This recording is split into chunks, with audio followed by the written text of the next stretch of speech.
qarz temasi o'rtoqlar. Qarz olayotgan odam bilan qarz berayotgan odamning o'rtasida shunaqa qiziq holat bo'ladi.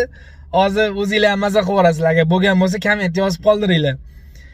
Qarz olayotgan odam agar har kun ko'rishadigan radnoydan olayotgan bo'lsa, kerak qoldi, berib tur, diviziyani bor edi, sen 2-3 kunda qilib beraman deb sal endi povudni bermasdan muomala qilar. Agar haftada bir, oyda bir ko'rishadigan o'rtog'i bo'lsa, muomalani yo'qib olib, madaniyat bilan xuddi mana shu qarz olgandan keyin u bilan oqibatni yaxshi qilib har kun ko'rishadigandek muomala qilib yuboradi bor u.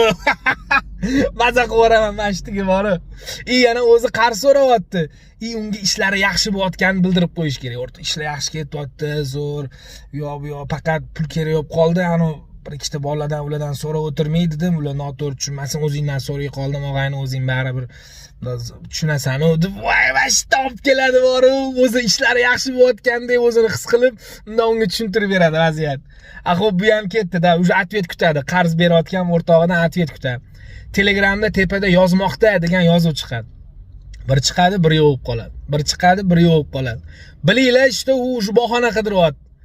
Bo'pti, mayli, bu ham unaqa emas deyli, bo'pti. Ответ keladi.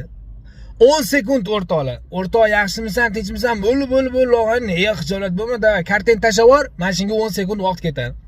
10 sekunddan ko'p bo'ldim, undan umid qilmanglar, o'sha boshqa variant qidirishni boshlanglar.